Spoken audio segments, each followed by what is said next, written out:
সহিহ বুখারীর 438 নম্বর হাদিসে নবীজি বলেন, قال رسول الله صلى الله عليه وسلم أعطيت خمسا لم يعطهن أحد من الأنبياء قبلي।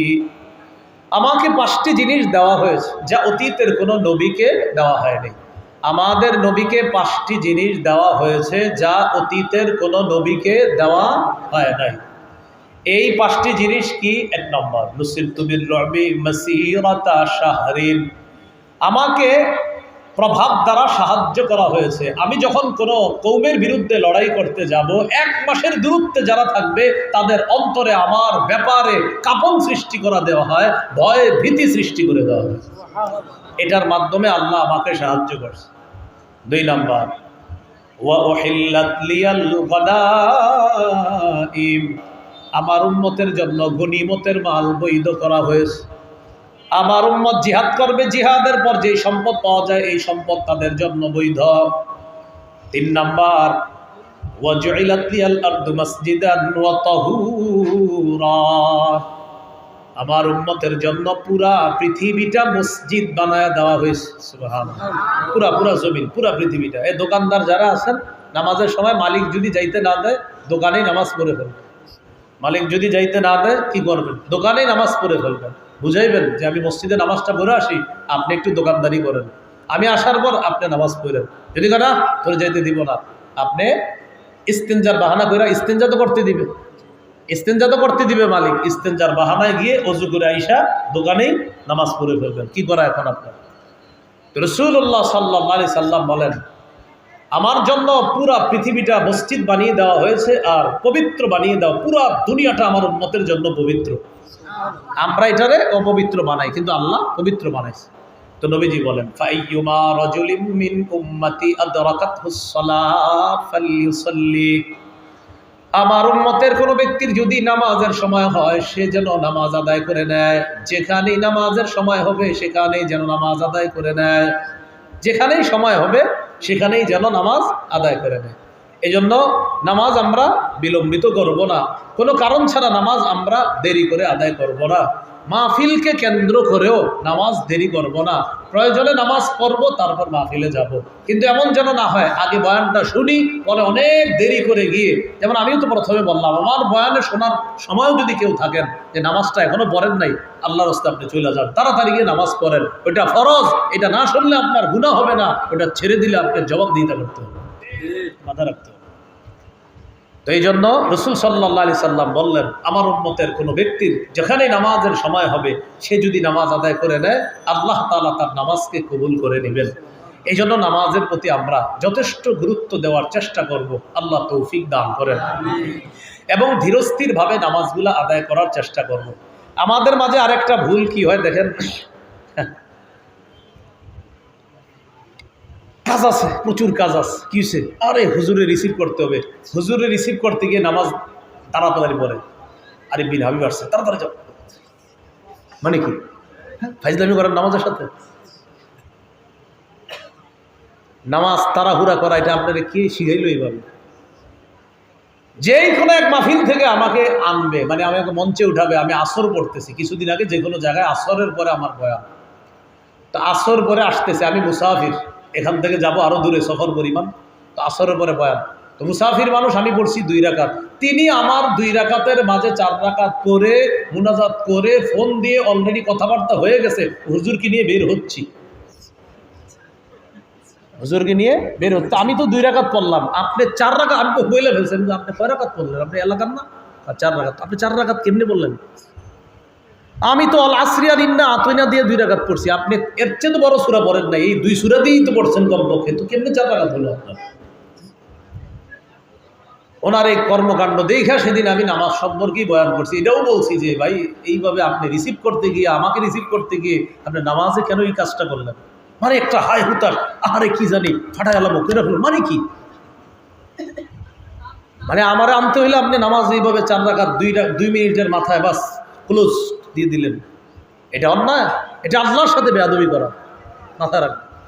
সহিহ বুখারীর বর্ণনা 757 নম্বর হাদিস, রাসূলুল্লাহ সাল্লাল্লাহু আলাইহি সাল্লাম মসজিদে বসা, এক ব্যক্তি আসছে মসজিদে আইসা নামাজ পড়ছে, নামাজের সালাম ফিরানোর পর রাসূল সাল্লাল্লাহু আলাইহি সাল্লামকে গিয়ে সালাম দিছে, আসসালামু আলাইকুম। ফারাদ্দা আলাইহি, নবীজি সালামের জবাব দিচ্ছে। জবাব দেওয়ার পর নবীজি বললেন, ইরজি ফাসাল্লি ফাইন্নাকা লাম তুসাল্লি, যাও আবার নামাজ পড়ো, তুমি নামাজ পড়ো নাই। তিনি গেলেন, নামাজ পড়লেন। তবে আমি নিশ্চিত তিনি আমাদের চেয়ে সুন্দর করে নামাজ পড়ছে। যিনি নবীজি যার নামাজের ভুল ধরতেছে, এটা আমি নিশ্চিত তিনি আমাদের চেয়ে সুন্দর করে নামাজ পড়ছে। কিন্তু নবীজির চোখে নামাজটা সুন্দর হচ্ছে না। কিন্তু এটা আমি নিশ্চিত যে এই যুগে আমরা যারা নামাজ পড়ি অনেক ভালো করে, আমাদের চেয়ে উনি ভালোই পড়ছে। তো আসার পর নবীজি বললেন, যাও আবার পড়ো। উনি গেলেন, যাওয়ার পর রজা ইউসল্লি কামা সাল্লা, গিয়ে আবার নামাজ পড়লেন, ওইভাবেই পড়লেন আগের বার যেইভাবে পড়ছে। ফাসাল্লাম আলাই, নবীজির সালাম দিলেন, জবাব দিয়ে বললেন, ইরজি ফাসাল্লি ফাইন্নাকা লাম তুসাল্লি, যাও নামাজ পড়ো, তুমি নামাজ পড়ো নাই। তিনি আবার গেলেন, আবার নামাজ পড়লেন, আবার আসলেন, সালাম দিলেন। নবীজি বললেন, ইরজি ফাসাল্লি ফাইন্নাকা লাম তুসাল্লি সালাসা, তিনবার বললেন, যাও আবার নামাজ পড়ো, কেননা তুমি নামাজ পড়োনি। উনি এক পর্যায়ে বলে ফেললেন, ওয়াল্লাযী বা'সাকা বিল হাক্কি মা উহসিনু গায়রি ফাআল্লিমনি ইয়া রাসূলুল্লাহ, আল্লাহ আপনাকে যে সত্য দিয়ে পাঠিয়েছে, আল্লাহর শপথ আমি এর চেয়ে ভালো পারি না, হুজুর আমারে শিখাইয়া দেন। এবার নবীজি বললেন, ইযা কুমতা ইলাস সালাহ ফাকাব্বির, নামাজে যখন দাঁড়াবা তখন আল্লাহু আকবার বলে হাত বাঁধবা। সুম্মা ক্রা মা তায়াসসারা মাকা মিনাল কুরআন, সানা পড়বা, সূরা ফাতিহা পড়ার পর কোরআনের যেখান থেকে পারো সেখান থেকে তুমি তেলাওয়াত করবা। করার পর সুম্মা রুকা, এরপর রুকু করবা, হাত্তা তাতমাইন্না রাকিআ, ধীরস্থির ভাবে রুকু করবা। অনেক মুসল্লি দেখবেন রুকুতে গিয়ে ধীরস্থির ভাবে রুকু করবে কি, যারা একা একা সুন্নত পড়ে একটা আরেকটা ইমামের সাথে তো আর চাইলেও উঠতে পারবে না, ইমাম সামি আল্লাহ বললে উঠবে। তো উনি রুকু করে ধীরস্থির ভাবে, এখন জোহরের আগে 4 রাকাত সুন্নত ফরজ ধরার জন্য বাস শুরু হয়ে গেল। তো সুবহানাটা কিভাবে পড়ে দেখেন, সুবহানা রব্বিয়াল আজিম বা সুবহানা রব্বিয়াল আলা, সিন কয়বার এই বাক্যে একবার।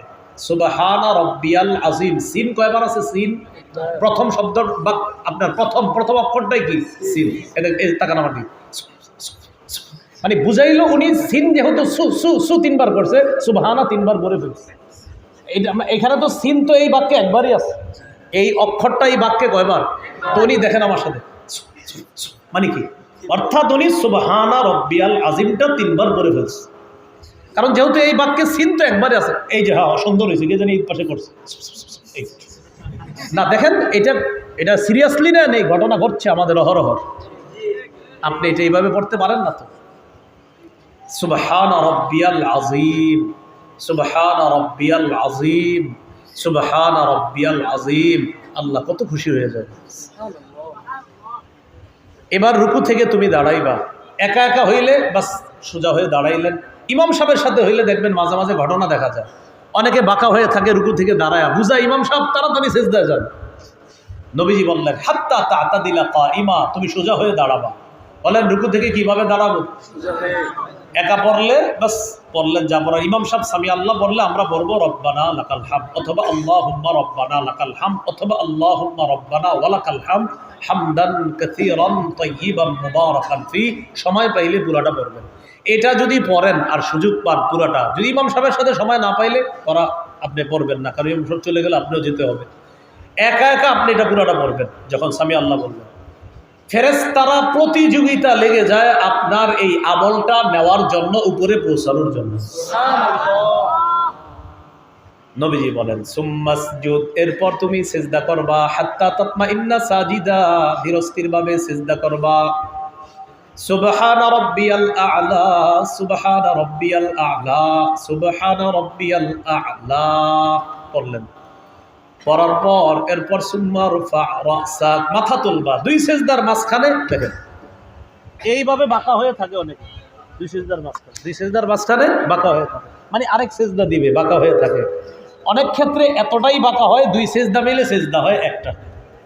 বলেন এক রাকাতে সিজদা কয়টা? তো আপনি এক সিজদা করলে তো নামাজ হলো না। নবীজি বললেন 2 সিজদার মাঝখানে, হাত্তা তাতমাইন্না সাজিদা, সিজদা করবা, করার পর যখন বসবা হাত্তা তাতমাইন্না জালিসা, ধীরস্থির ভাবে বসবা। বসার পর পরের আমার সাথে এটা পড়বেন, আল্লাহুম্মা গফিরলি ওয়ারহামনি। এতটুকু পারবেন না ইনশাআল্লাহ? বলেন তো আল্লাহুম্মা গফিরলি, এরপরে ওয়ারহামনি। যদি পারেন চেষ্টা করেন আরেকটু বাড়াইতে, আল্লাহুম্মা গফিরলি ওয়ারহামনি ওয়াজবুরনি ওয়ারফা'নি ওয়াহদিনি ওয়াআফিনি ওয়ারযুকনি। অনেকগুলো হাদিস মিলায়া একটা বলে দিলাম, সুবহানাল্লাহ। কোন জায়গায় পাবেন ওয়ারযুকনি, কোন জায়গায় ওয়াআফিনি ওয়াহদিনি ওয়ারযুকনি। তো আপনি পুরোটা যদি পারেন আর কি, ওয়াজবুরনি ওয়ারফা'নি ওয়াহদিনি ওয়াআফিনি ওয়ারযুকনি। তো আপনারা পুরোটা শেখার চেষ্টা করবেন, যতদিন না শিখতে পারবেন এতটুকু তো পারবেন ইনশাআল্লাহ। আল্লাহুম্মা গফিরলি ওয়ারহামনি। এরপর দ্বিতীয় সিজদা দিবেন। নবীজি বললেন এই হলো তোমার এক রাকাত। এইভাবে তুমি নামাজটা শেষ করবা। বলেন আমার সাথে, এই নামাজ হবে, বলেন জীবন্ত নামাজ। এই নামাজ কি নামাজ হবে? এইভাবে একদিন 2 রাকাত পড়ে দেখেন, দেখলে আপনার মন সাক্ষী দিবে আজকে তোমার নামাজটা নামাজ হয়েছে, আপনার দিল সাক্ষী দিবে। পর্বত ইনশাল্লাহ এইভাবে। তো নবীজি বললেন ধীরস্থির ভাবে রুকু করা, ধীরস্থির ভাবে সেজদা করা। রুকু সেজদা ধীরস্থির ভাবে কেন করব, একটা বর্ণনা শোনেন। সহিহুল জামে 1671 নম্বর হাদিস। এই হাদিসের মধ্যে আব্দুল্লাহ ইবনে ওমর রাদিয়াল্লাহু তাআলা আনহুমা দেখলেন এক যুবক নামাজ পড়তেছে, এক যুবক নামাজ পড়ে, নামাজের মধ্যে লম্বা সময় দাঁড়িয়ে আছে, কিন্তু রুকু সেজদা করে শর্ট, মানে দাঁড়ায় লম্বা, কেরাত পরে লম্বা, নফল নামাজে, কিন্তু রুকু সেজদাটা একটু সংক্ষেপে করে। তো আব্দুল্লাহ ইবনে ওমর রাদিয়াল্লাহু তাআলা আনহুমা বললেন আইয়ুকুম ইয়ারিফু, তোমাদের মধ্যে কে চিনো এই যুবকটাকে? একজন বললেন আমি চিনি। আব্দুল্লাহ ইবনে ওমর বললেন লাউ আরাফতুহু লাআমারতুহু আইয়ুকসিরার রুকুআ ওয়াস সুজুদ, আমি যদি তাকে চিনতাম আমি তাকে বলতাম তুমি রুকু সেজদায়ও একটু দেরি করবা, তুমি যেমন দাঁড়ায় থাকো নফল নামাজে লম্বা সময়, রুকুটাও লম্বা সময় করবা, সেজদাটাও লম্বা সময় করবা। কেন জানো? আমি নবীকে বলতে শুনেছি ইন্নাল আবদা ইযা কামা ইলাস সালাহ উতিয়া বিযুনুবিহি কুল্লিহা ফাউদিআত আলা আতিকাই। কোন বান্দা যখন নামাজের মধ্যে দাঁড়ায়, দাঁড়ানোর পর তার সমস্ত গুনাহগুলা তার 2 কাঁধের মধ্যে নিয়ে আসা হয়। আবার বলছি, কোন বান্দা নামাজে দাঁড়াইলে সবগুলা গুনাহ একত্রিত করে তার 2 কাঁধে রেখে দেওয়া হয়। কুল্লামা রাকাআ আও সাজাদা তাসাকাতাত আন, বান্দা যখন রুকু করে সেজদা করে এই গুনাহের স্তূপ থেকে গুনাহগুলা ঝরে পড়া শুরু করে। তাহলে নামাজে দাঁড়াইলে গুনাহগুলা একত্রিত করে 2 কাঁধে রাখা হয়, রুকু সেজদা করলে এই গুনাহ ঝরে পড়া শুরু হয়ে যায়। এজন্য নফল নামাজ বা সুন্নতে লম্বা সময় যদি দাঁড়ান, রুকুটাও একটু লম্বা করা, সেজদা একটু লম্বা করা। আল্লাহ তৌফিক দান করেন। নামাজের প্রতি যত্নবান হব তো ইনশাআল্লাহ। পরের অংশটা বলেই শেষ করে দিচ্ছি। ওয়াসসালাতিল উসতা বলছে আল্লাহ, বিশেষ করে মধ্যম নামাজ, মানে আসরের নামাজ। কোন নামাজ? আসরের নামাজ। এই নামাজটার কথা কেন বলছে আল্লাহ তাআলা? আসরের সময় ব্যবসায়ীরা ব্যবসায় খুব ব্যস্ত থাকে, আরেকটু পরে আরেকটু পরে আরেকটু পরে করতে করতে করতে করতে সূর্য হলুদ হয়ে যায়, কোনো মতে নামাজে দাঁড়ায়। নবীজি বলেন তখন কি করে? নাকারা আরবা, মোরগের মতো 3টা ঠোকর মারে, 4টা ঠোকর দেয়, আল্লাহু আকবার আল্লাহু আকবার আল্লাহু আকবার। হ্যাঁ, নবীজি বলছে নাকারা, বলছে নাকারা আরবা, 4টা ঠোকর মারে। কি বলছে? 4টা ঠোকর। নবীজি বলেছেন তিলকা সালাতুল মুনাফিকিন, তিলকা সালাতুল মুনাফিকিন, তিলকা সালাতুল মুনাফিকিন। এটা মুনাফিকের নামাজ, এটা মুনাফিকের নামাজ, এটা মুনাফিকের নামাজ। আসরের নামাজে এই জন্য গুরুত্ব দেওয়ার চেষ্টা করা। রাসূলুল্লাহ সাল্লাল্লাহু আলাইহি সাল্লাম বলেন যারা কিয়ামতের দিন জান্নাতের মধ্যে যারা আল্লাহকে দেখতে চাও, 2 নামাজ যেন তোমাদেরকে পরাজিত করতে না পারে। ফাইনিস্তাতাতুম আল্লা তুগলাবু আলা সালাতিন ক্বাবলা তুলুইশ শামস ওয়া ক্বাবলা গুরুবিহা। একটা হলো সূর্য ওঠার আগের নামাজ, আর একটা সূর্য ডুবার আগের নামাজ। আসর আর ফজর যেন তোমাদেরকে পরাজিত করতে না পারে। এই 2টা পড়তে পারলে অন্যগুলোও তোমরা পড়তে পারবা, আমি নবী আশাবাদী, আর আল্লাহকে সহজে দেখতে পারবা। এই হলো আসসালাতিল উসতা। রাসূলুল্লাহ সাল্লাল্লাহু আলাইহি সাল্লাম বলেন মান তারাকা সালাতাল আসরি, কেউ যদি আসর ছেড়ে দেয়, বলেন সবাই, কেউ যদি আবার যেন, বলেন যেন তার পরিবার, ধন সম্পদ সব ধ্বংস হয়ে গেল। নবীজি বলেন যে আসর ছেড়ে দিল ফাকাআন্নামা হুতিরা আহলুহু ওয়া মালুহু, যেন তার পরিবার, ধন সম্পদ সব ধ্বংস হয়ে গেল। আসর ছেড়ে দেওয়া, পরিবার, ধন সম্পদ ধ্বংস হওয়া সমান কথা। আল্লাহ আমাদেরকে হেফাজত করেন। রাসূলুল্লাহ সাল্লাল্লাহু আলাইহি সাল্লাম খন্দকের যুদ্ধের দিন আসরের নামাজ বিলম্ব হয়ে যাচ্ছে কাফেরদের কারণে। এরপর কোনো মতে আপনার গিয়ে নবীজি নামাজ পড়ছে সাহাবীদেরকে নিয়ে, নবীজি তখন বললেন মালা আল্লাহু বুয়ুতাহুম ওয়া কুবুরাহুম নারা, আল্লাহ তাদের ঘরগুলা আর কবরগুলা আগুন দ্বারা পরিপূর্ণ করুক।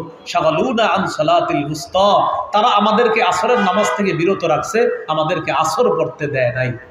আল্লাহ আমাদেরকে হেফাজত করেন। তাহলে অসলাতিল উস্তা মধ্যম নামাজ, আজকে থেকে আমরা 5 ওয়াক্ত নামাজ যথাসময়ে আদায় করার চেষ্টা করব ইনশাআল্লাহ। প্রিয় ভাইয়ারা, জীবনে যা হবে আর না হবে নামাজের সাথে কোনো আপোষ করবেন না। আগে নামাজ, পরে সব কিছু। ওয়াজ মাহফিল যা আছে সব পরে, আগে নামাজ। এই কথা মনে রাখবেন। বিশেষ করে কোনো এলাকায় যদি মাহফিল হয়, খেয়াল রাখবেন যে এশার নামাজে কোনো ঝামেলা হলো কিনা, কারণ মাহফিলের কারণে যেন আপনার এশার নামাজটা সমস্যা না হয়। আল্লাহ তাআলা আমাদের সকলকে নামাজের প্রতি যথেষ্ট গুরুত্ব দিতে যেন পারি, আল্লাহ তৌফিক দান করেন। আরও নামাজের বিস্তারিত আলোচনা জানার জন্য আমার একটা সংকলন আপনারা সংগ্রহ করে নেবেন। মিম্বরের আমার 6 নম্বর খণ্ডটা সংগ্রহ করে নেবেন ইনশাআল্লাহ। ওখানে নামাজ সম্পর্কে লম্বা আলোচনা, নবীর নামাজ কেমন ছিল, নারী পুরুষদের নামাজ কি পার্থক্য আছে কিনা, ওখানে আলোচনা আছে।